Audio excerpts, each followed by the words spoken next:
Welcome to On Top of PR with Jason Mudd, presented by Review Maxer.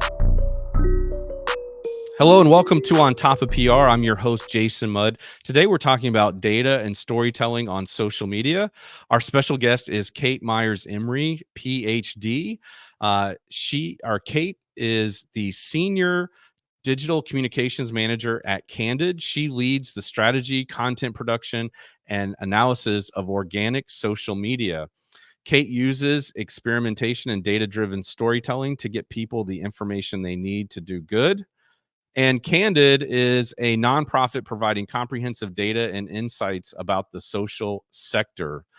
Kate, we want to welcome you to On Top of PR. Thank you so much for having me. I'm really excited to share, what Candid does as a data-driven nonprofit and how we're providing data to the nonprofit sector. Yeah, excellent. Well, we're very excited about our topic today is data and storytelling on social media. And so would love to just quickly talk about how did you get into social media as a career path? Yeah, so I kind of have an interesting career path. I actually have a PhD in mortuary archaeology, which is the What? study of cemeteries. So I actually studied dead people for a very long part of my early career. And part of what I was doing during that time was using social media to share, interesting stories I was learning, to debunk misconceptions. And then I started to kind of pay for my degree by doing social media for organizations within the university I was at. And by the time I got to the end of my degree, I realized I loved the side hustles more than Mm. actually doing the degree. So I decided to pursue social media and digital engagement full time, and was lucky enough to land here at Candid, where my background in using data and telling stories really works well with the tools that I have. Awesome. So I think today what we're hoping to accomplish is talking about how organizations can leverage data-centered stories to inform, educate, and reinforce their missions on social media by highlighting example of successful campaigns and strategies. And while your organization works with nonprofits, we're going to also kind of apply these same principles to for-profit corporations and other organizations of all kinds, because I feel like the items we want to discuss today are very applicable and relevant to anyone who is involved in social media, or somebody who's involved in figuring out how do I help my social media get department or team or individual get to the next level. Yeah, I'm really excited to share that, Candid is so data driven. We're really just data nerds and we love Hmm. numbers. So we make sure that that is something that is at the forefront of all the storytelling we do. And, there are really like two reasons for it. One being like, that is our mission. Our mission is Yeah. to get people data, it's to get people the information they need to do good. And the second is that data is something that is really attractive to audiences. Right. Folks love numerals. When you Yep. use numbers, people love it. They see the numbers, they stand out from all the text. So it's a really smart thing to lead with data as well. It's our hook.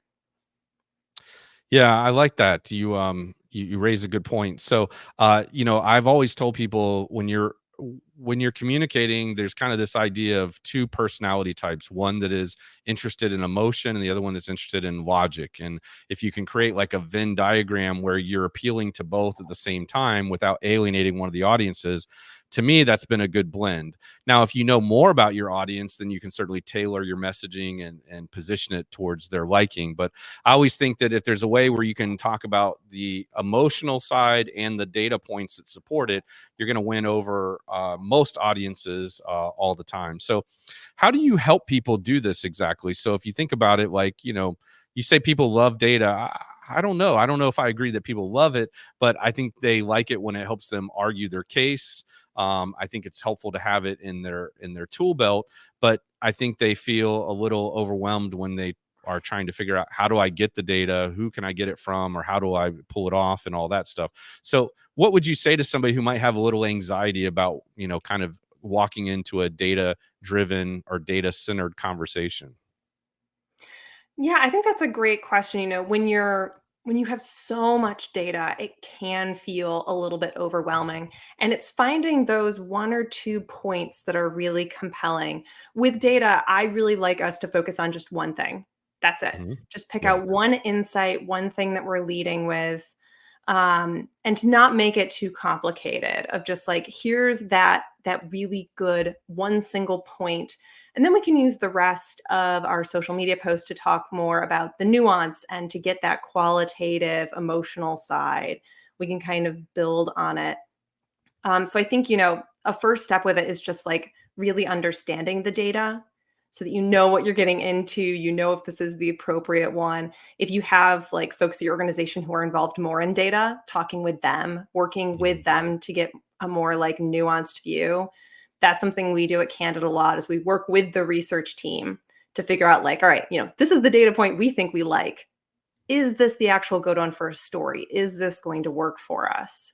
And then we Mhm. kind of work back and forth to make sure I can summarize it in like a nice, snappy way that's going to get people's attention while also maintaining that nuance that's so important to data storytelling. Got it. Got it. For the convenience of our audience, we're going to put links to your social media platforms in the episode notes so they can go check this out as we're talking about it. But let me ask you: are they going to see completely different content on each social media platform, or do you typically post the same? What are you guys doing there? So we have two strategies going on at the same time. One is very much like a thought leadership, learn more about kind of what's happening in the sector broadly. We share, insights that we're getting from across the entire scope of philanthropy, diving into data, diving into current trends, sharing tips, and that's more of our LinkedIn strategy. So that's a little bit weightier. Hmm. It's a little bit more really going for like the professionals. And Okay. then on Instagram, we have a very different strategy. That strategy is education, information. How do we get you something that's going to help you today with your nonprofit? And we have a little bit of fun on Instagram as well. And we do use the other platforms. We just kind of take pieces from LinkedIn and Instagram Uh huh. and repurpose and reimagine them. So, would you say LinkedIn is your highest priority, and secondarily would be Instagram? Right now, yes. It has shifted, as platforms shift, as priorities shift. With where Candid is at the moment, LinkedIn has become a fantastic space for us. I think, LinkedIn has really shifted over the last couple years, and we've just really found our audience there, which I think speaks to the need to kind of like always be flexible with your strategy, Mhm. always be kind of reevaluating where your audience is and getting the vibe. And yeah, LinkedIn is really where we need to be at this moment. Okay. Yeah, I feel the same way about us and our agency as well. So, something you were saying earlier, when you were talking about making it snappy and make sure it's relevant, I think what you're also saying is what I'm really doubling down on all the time is this idea of let's be audience focused in what we're writing. Like what we're writing is about and for our audience to help them. It's not about and for us. Is that something you guys talk about often there? Definitely. Because we are a nonprofit, we're very mission driven. So we want our social media to be just part of our Hmm. mission. So we're not promoting the organization, we're promoting the mission and what we do. And I think with that approach, it is much easier to build community, to build conversation, to create stuff that isn't just interesting and engaging, but is shareable, it's Hmm. savable. People go back to it. Yeah, I love that. Yeah, for sure.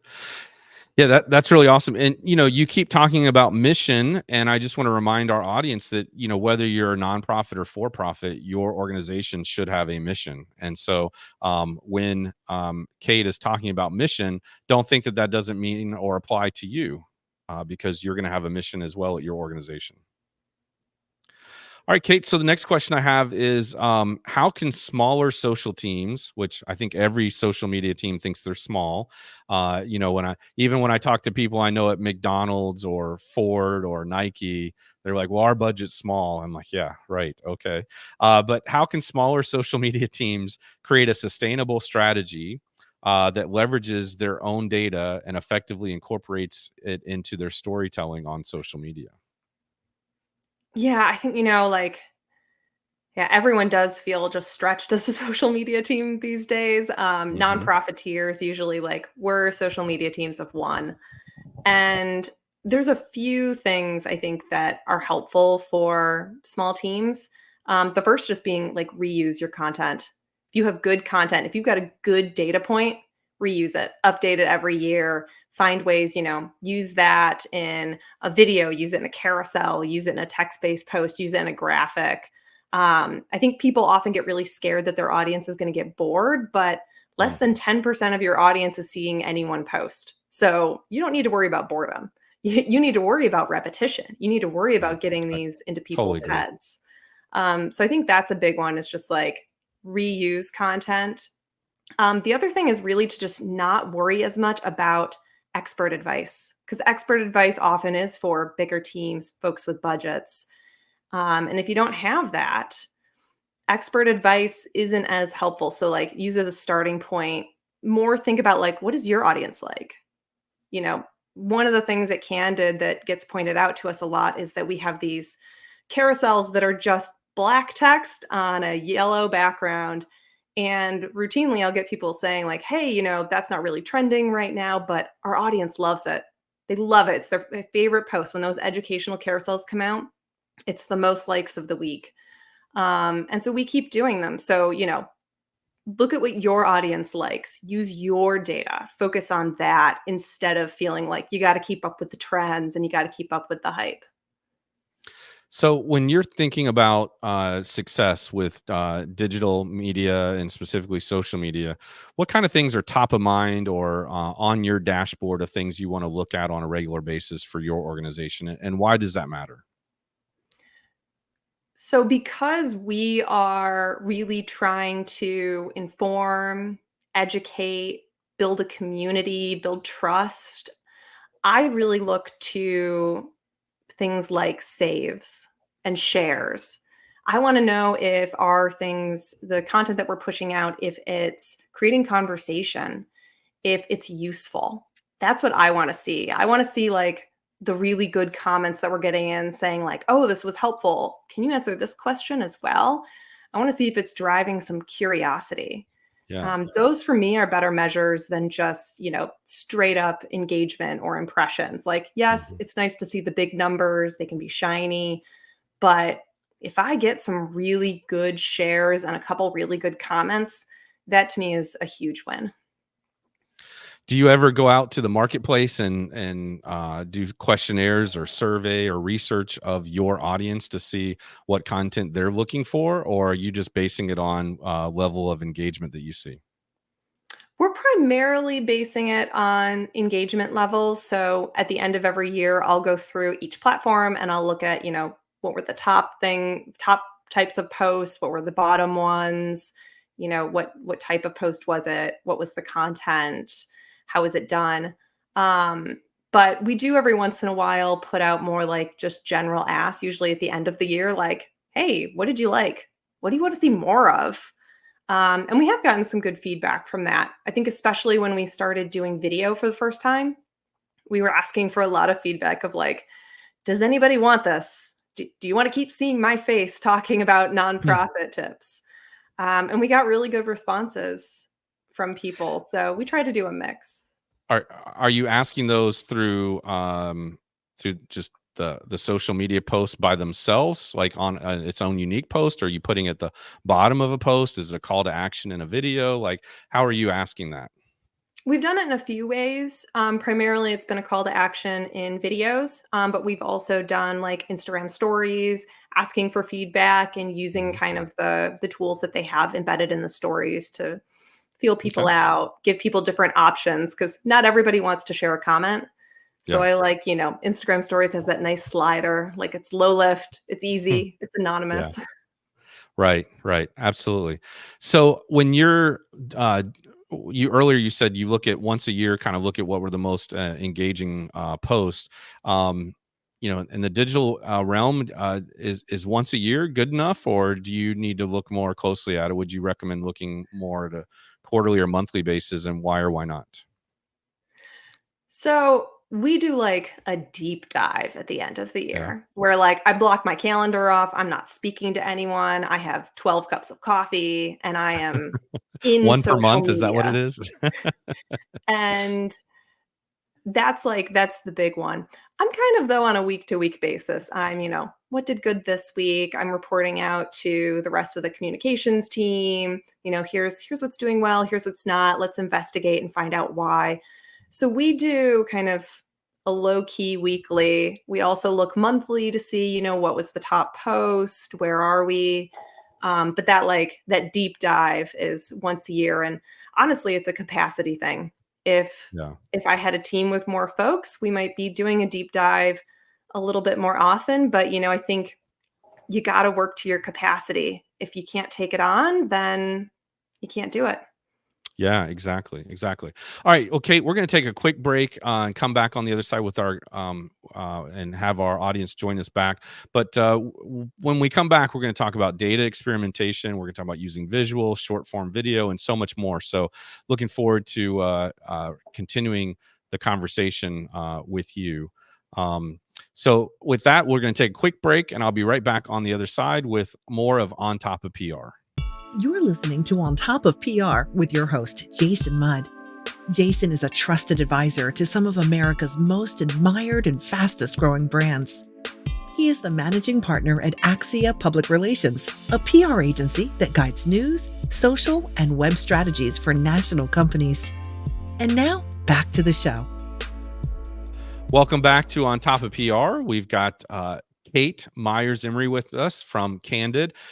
Kate, it's really good to have you and appreciate you sharing all your smarts and insights today with our audience. We want to talk about data experimentation. So how can organizations experiment with data to drive better results for their social media? And probably one of the ways you drive results for social media is increasing brand awareness, which is so important, right? Everybody's looking for awareness, attention, visibility in the marketplace. So, how can organizations experiment with data to accomplish that? Yeah, I think one of the best ways to kind of start experimentations to actually like run mini experiments on social media. I think a lot of us are always kind of testing and changing little things here and there, but really doing full-blown experiments and, tracking how things are going, having measures of success. I think that is one of like the best ways that you can really craft your own strategy and use data in an interesting way to forward your brand. The way that Candid does it is we select just like one thing we want to test, only one thing that we're Hmm. testing. And we pick a few measures of success. One of those is always time. Do we have the time to take this on? And we'll run an experiment for 3 months, see how it is, and if it does great, we pull it into our strategy, and if it doesn't, we kind of take the lessons from it and move on. That's actually how we were able to start doing short form video on like TikTok and Instagram Reels. Is we were like, all right, for 3 months, we're going to do this. We're going to take a big swing at this. We're going to do it 5 days a week. We're going to track how much time it's taking. We're going to track how many followers we get. We're going to track like, do people even like this? What's the engagement? And then at the end of it, we're able to make a really conscious decision of whether this was right. Because, all the experts say you need to be on video, but is it right for our audience? Is it right for us as an organization? Right. Yeah. Very smart. Very smart. So, help me understand when you say, "Do we have the time to do this?" Um, Tell me kind of what is that process like? I mean, I get it. Like, I can ask myself, do I have time to volunteer with this nonprofit? Yes or no, right? It's very clear. But when you've got a team of a team of people the dynamics of a work day and other priorities, like, do you automatically just say, do we have the time to do this because we're willing to take things off our schedule? Like, what's the thought process you go through to make that analysis? Yeah, I think like when we're running the experiment itself, I actually ask people to track the time that it's Mhm. taking them. So we will use tools like Toggle and we'll actually time ourselves. Mhm. So during the video experiment, every time I started working on a video project, I started a timer. And Okay. when I finished up with it, I would check that. And then at the end of the experiment, I was able to say, like, okay, if we want to take this on fully, I need 30% of my time to be dedicated to video. And then you're able to actually make an informed decision. I think going Mhm. into it, you have no idea how much time it's going to take. It could take, 10% of your time. It could take 50% of your time. So by doing the experiment, then you actually have data to know like, okay, like, right now we're doing a big experiment on Instagram stories and we're tracking time there. And it's like, all right, if we want to take on Instagram stories to this level where we're getting interesting engagement, it's going to take an hour every day, or it's going to take however much time. We're not fully done on that experiment, so I don't have the data yet. But yeah, instead of going into it with an unknown, you actually Mhm. know. You know exactly how much time you need, and then you can have a smart conversation with your team and your supervisor about like, hey, could I switch some things off my plate to somebody else so we could take this on? Is it worth it? Do we need to hire someone else? Is it worth it to Right. that extent? Let's talk about your team for just a minute. So, are you a one-person social media department? For the most part, yes. I do have a lot of help though with different aspects of it. So there are other people who are helping with creating content. We have an intern who is really helping with video content and is right now running the Instagram stories experiment. So I'm an almost team of one, but I do have a lot of support from other people. Great. Oh, of course, it helps to have support. So, who do you report to up in the organization? Who oversees the social media? So I report to our Senior Director of Communications and Brand Awareness, Mary Okay. Steyer. Okay. Okay. And the interns working, well, you've mentioned it several times, so you've got to tell us more. What is the Instagram stories experiment that you're doing? Yeah, so Instagram stories is another one, just like video. We keep hearing like, oh, like that's where like younger generations are on Instagram. You've got to be on Instagram stories. And it's something that has kind of just always been in the back of my mind, like, I gotta be there, we gotta be there. But I don't have any data to show if it's actually worth it. So Mhm. what we're doing is a 6-week experiment where we are posting twice a day on Instagram stories, trying to mix up different types of posts. And at the end of it, we're going to see, is this worth the investment? Is it worth having that much time spent in this space? Are we getting followers? Are we getting engagement? Are we getting interactions? So I can't share yet what's happened with it, but Sure. I'll know in a few weeks. Okay. And so I've got to ask, is there a factor or element considered that, I mean, with all respect, that your intern's doing it? Like, does that a variable into the quality of the response? I mean, you may have an A+ intern, but they're still, relatively new in their experience. Yeah, I think, she is very much kind of the one who's leading it forward and she's Mhm. has a lot of autonomy, but she's not completely on her own. Like Sure. everything is a collaboration. I'm working with her to make sure, it's up to brand standards, it's fitting with what we do. So I would not let this go forward if I did not think it was a Sure. Of course. solid Of swing course. at it. So yeah, Nice. I have full confidence in everything that we're doing with this. Of course. Yeah. Excellent. Okay. And so let's talk about visuals for a minute. We talk about visuals all the time, whether they're used for social media presentations, corporate communications, even pitching media, right? Or our own content on the web. Visuals are so important, right?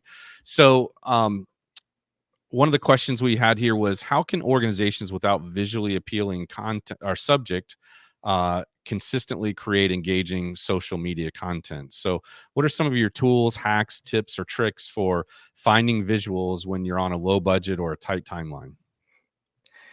Yeah, Candid is an interesting organization in that, we are a nonprofit and we serve millions of people, but we don't actually have anything to like show for it. We're not an animal shelter. We don't have cute puppies. We're not a museum with collections.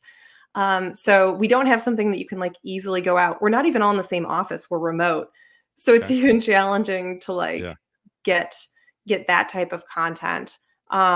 So what we've really done is leaned into educating about the work that we're doing and showing candid staff members from across the country who are doing different things and leaned into rethinking, what content can include and what content can be.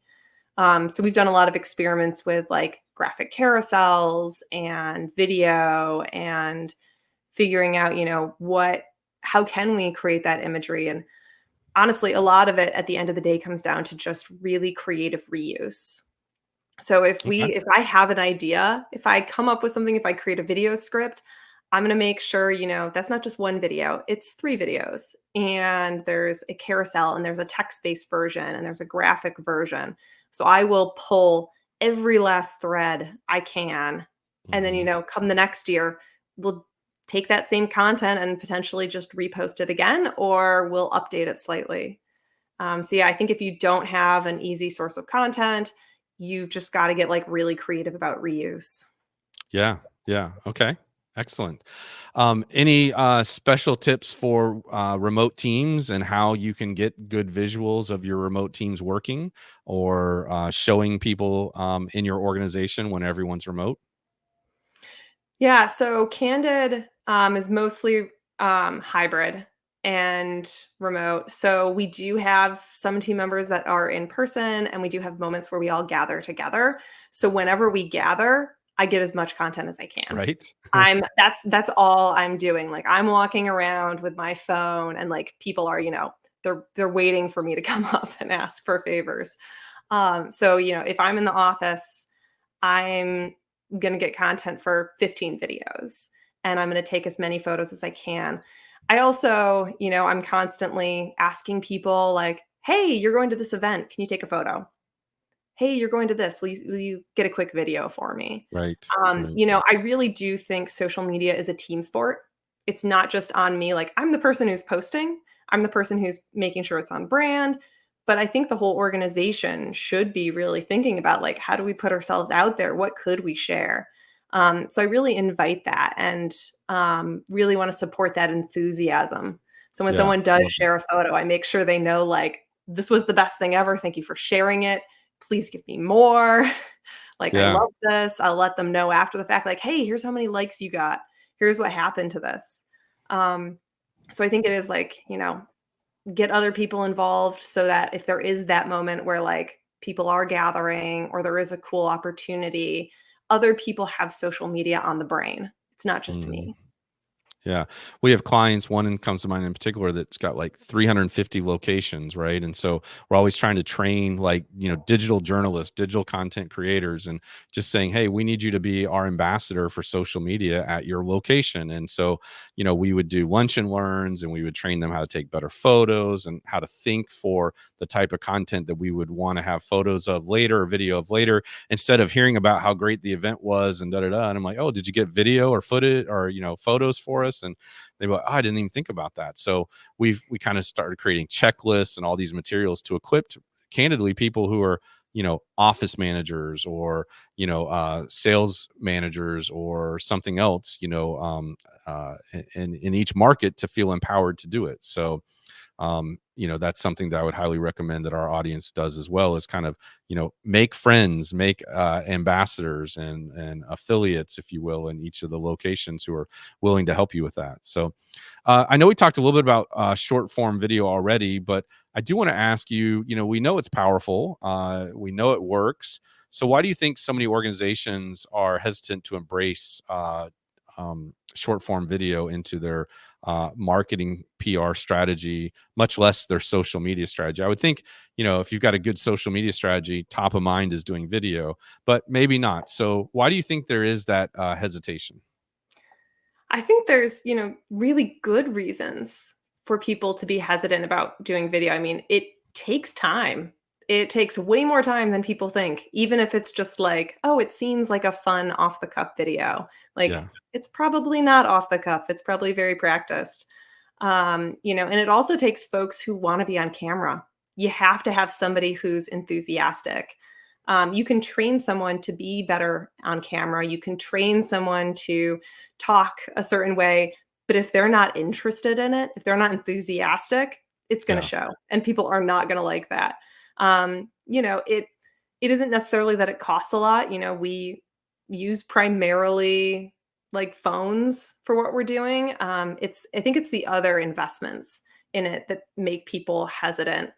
Um, and so, even though like we've taken on video and it is a really core part of our strategy now, like I wouldn't recommend it to folks like unless they have someone who's Yeah. into it, who's Yeah. who's gonna Sure. who's gonna be there and is gonna hype other people up and is gonna want Yeah. to do it. So I do think So there are yeah. valid reasons. So people who like it, want it, and have the skills to do it. Yeah, and some of the skills you can even get. I Hmm. think it's that enthusiasm. If you don't wanna be on Yeah. video, everyone will know, and no one's gonna like that. That's great. That's funny. Um, Good. So let's see. The last question I'd scheduled to ask you, and then we'll talk about it a little bit more. But can you share a few examples of successful social media campaigns where data informed storytelling made a significant impact? Yes, a great one is last year we released a report about funding to historically Black colleges and universities, or HBCUs. And one of the big findings was that for every dollar foundations were giving to an Ivy League school, HBCUs only received 56 cents, which is like the Ivy Leagues are getting, it was like 178 times more Wow. funding. Uh-huh. um, and it was this like big shocking number. And it was like great because you could visually show like, here's $100 bill, here's 56 cents. Um, and once we were able to grab attention with those kind of big flashy numbers, then we're able to share the stories from individuals who attended HBCUs and, the impact that these organizations have had, the value of them, why the funding is so critical here. And I think like that was a really good one to show like the power of data as a hook for getting people in, and then combining that with the qualitative data of the stories from actual people who are experiencing, what that lack of funding does or what having ample funding can do for an HBCU and the people who are attending them. So that Absolutely. was a really great one. Hmm. So do you have we talked earlier about your team. So you have an art department that helps you come up with these graphics and images, or are you also in charge of that? We do have a design team. I do create most of the social media graphics, though. Hmm. Okay. What are your Often fa it's because Yeah. it's so like social media graphics are kind of a unique thing. Hmm. So yeah, being in the midst of it's usually me. What are some of your favorite or go-to tools? I love Canva. Yeah. I think Canva gets a lot of hate in the social media world because with Canva you can like, throw up a template with the nice like curvy font and it can look like a Canva doc. Yep. Um, but you can put in your own branding, you can put in all Mhm. your own tools, you can have it set to your fonts. Sure. And so like as much as like I love Photoshop, Photoshop is great for things, but like Canva is so easy and it makes it so easy to create things and so easy to collaborate with other people who have different levels of understanding. Yeah. Um, and also nonprofits get Canva for free. Oh, So nice. That's a big that's a bonus. that's a big tip. So any nonprofits, you can get Canva Pro for free. There you go. Nice. Um, what other tools are in your tech stack that you just love? We use Sprout Social Okay. as our social listening and Hmm. calendar tool. I've been a big fan of Sprout Social for a long time.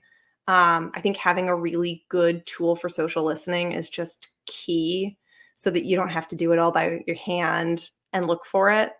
I will say I think my like favorite buddy, given how much I love data and love experiments, I love spreadsheets. Absolutely. Like everything, it's like a joke at this point in the department of just like everything becomes a spreadsheet with me. But just love putting data into spreadsheets and coming up with great ways to track things. So has your team bought you one of those coffee mugs that says "Freak in the Sheets" with the little spread with the logo of Excel in the background? Not yet, but that is going on my holiday wish list. Yeah, that exists. I've seen it. Okay. Good. What are some common mistakes that you see people, organizations making with their social media that, just kind of makes you face palm or gives you the creeps or raises your blood pressure a little bit? Oh, I love that question. I think mine is when people are so focused on like calls to action that they have like a call to action every single day and they'll have multiple calls to action in one post. Ouch. Yeah, yeah. I mean that like when someone has like, 5 things they want someone to do in a post, I'm like, Yeah. I won't click on that. Like I'm not doing that. Yeah. Like how would I expect other people to do that? Hmm. Yeah, I really the too many links is one for Hmm. me. I really try to make sure like you're just focused. If there is a call to action, there's only one and we're spreading those out. You got to make the platforms happy. The platforms don't want you to leave social media. So you have Right. to put stuff out there that makes the platforms happy, which Hmm. is no links. It's going to drive more engagement on platform. So yeah, when people get too happy with links, Hmm. I can So feel it in me. how how often do you recommend they put a link in a post? Zero? Definitely not zero. I think it's finding something that works for your audience. Hmm. My rule is that usually, 40% should be link free, Okay. which, twice a week, Yeah. just have none. I think Yeah. it also depends on your organization. Like we write a lot of really interesting articles about the social sector and nonprofit work on Candid Insights. And so we are doing a lot of sharing of that type of content that includes links, but we try to do it in more creative ways. So it's not just like, here, click my link. We're like Yeah. driving that curiosity. So I think to some extent, like everyone needs to find their own balance, but you got to have at least one post a week that like is just a post. It's a photo, it's a carousel, Hmm. it's not driving people to do something. Yeah. Any other kind of rules of thumb like this that you use and adopt and you think others should? I think my favorite one, and this often comes from like training a lot of folks who are just getting started in social media, is that you need to write backwards. So I think we're trained in school that, you lead with really general information and then you provide some context and then you put the best possible thing at the end of the paragraph. Like that's what you're trained in school of how to write. I'm always telling people like, no, no, no, you got to hook them. Whatever's the best thing always goes to the top. That's the first thing. Your first sentence, your first 5 seconds in a video, the first photo in a carousel, whatever it is, that needs to grab them. So, right backwards, All right, I like that. Say that again. right backwards. Yeah, I mean, like explain the concept and also maybe give like an example if you can off the cuff. Yeah. So, my favorite tip is to tell people to write backwards. So, we are trained to write with the best thing being the last part. So, lead with something general. Hmm. So that could be something like, there are a lot of nonprofits. And then you add a little bit of context. Nonprofits range in size from places that are completely volunteer run to organizations with hundreds of employees. And then at the end, give the interesting thing, the thing that, is going to be the thing that's going to really get them. So, but of the 18 million or 1.8 million nonprofits, 1.12 million of them have under 10 employees. And I think, you got to switch that. So the biggest shocking thing is of 1.8 million organizations, 1.12 have under 10 employees. Yeah. And then we can get into the context, and then you can give the more general thing. So I think it's flipping the script.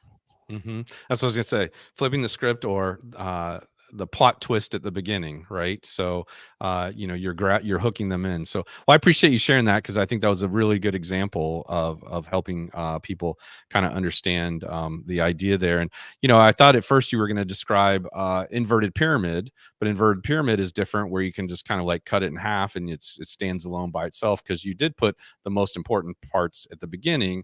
But what you're saying is put kind of the hook or the juice or the meat to the content up front. So yeah, I really like that. That's good.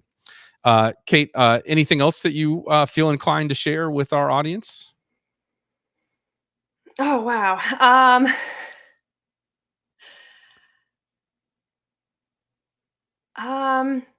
Yeah, I think, the other thing that I think is really important for people to remember is, social media needs to be social.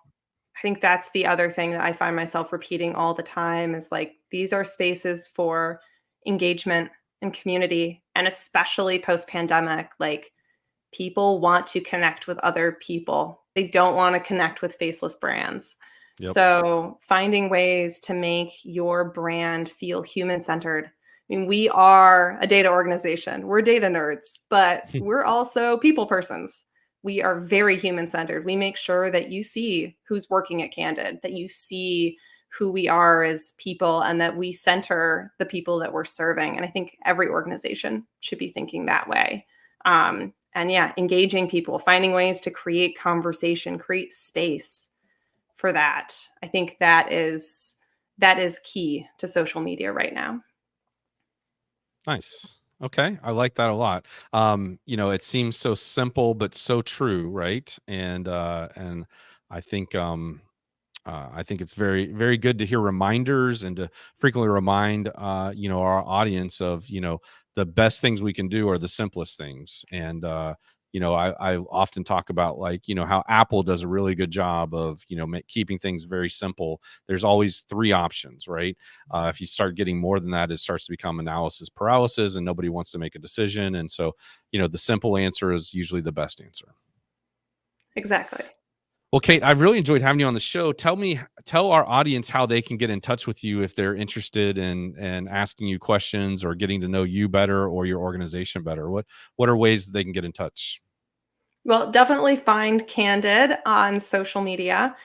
So we're at candid.org on Instagram, and you can look up us on LinkedIn as well. And we're candid.org on most platforms. If people want to reach out to me and chat, I'm always happy to. You can find me on LinkedIn at Kate Myers Emery.